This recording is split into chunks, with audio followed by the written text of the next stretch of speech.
When Andy Farrell was unveiled last week as the next head coach of the Lions, the momentous occasion didn't take place at an iconic rugby location. It was staged at the office of an insurance company in London.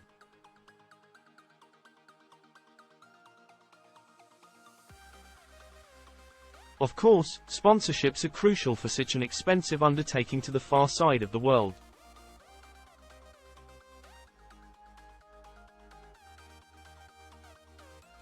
As they will have their name on the famous red shirts, Howden, who were welcoming hosts, are no doubt committing a substantial sum to the project, so they expect some exposure in return, and that is absolutely fair enough.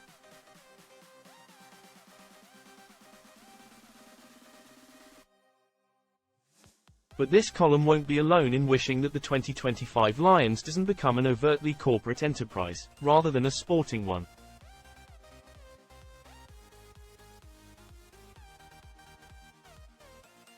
It has been an acute issue in the professional era, when the British and Irish touring team has served as a vehicle for prolific commercial activity which has, at times, been at odds with on-field efforts.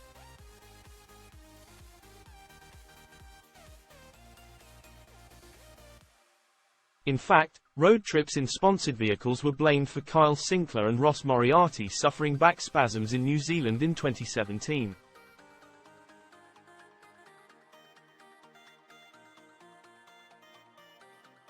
There are financial imperatives, naturally, but the home unions must not drive the quest for profits too hard.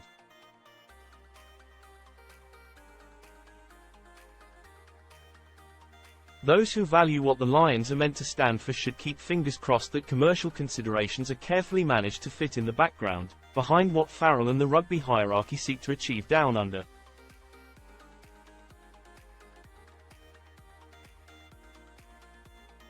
All concerned must recognize that thousands of people will fly to Australia to follow a badge, not a brand.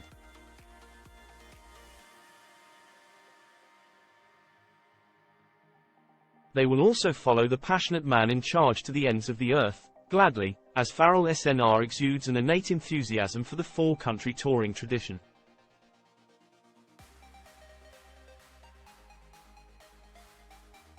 As he begins to plot the 2025 campaign culminating in a 3-test series against the Wallabies, the Englishman who has done a fine job at the helm in Ireland should set the bar sky high for his Lions.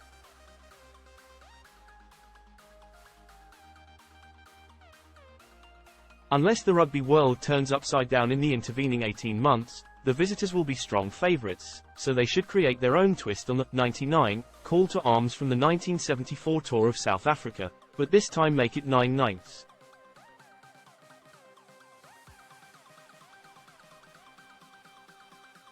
9 from 9. Win the lot. A clean sweep.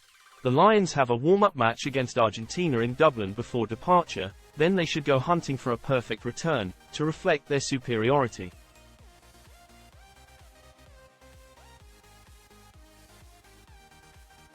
The hosts will be there for the taking. While Farrell claims to have moved on from 2013 when he implored the Lions to take their rivals to the Hurt Arena, in a series decider in Sydney, before routing the Wallabies, he can inspire a similar no-mercy outlook this time, in relation to Australian rugby as a whole.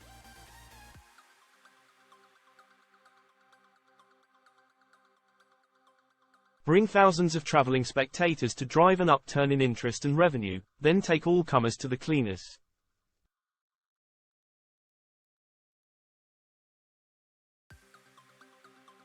Look at the opposition. Western Force, beatable. Queensland Red, beatable. New South Wales Waratahs, beatable.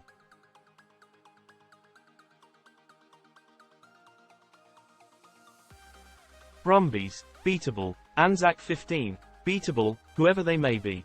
Melbourne Rebels, beatable, if they still exist by then.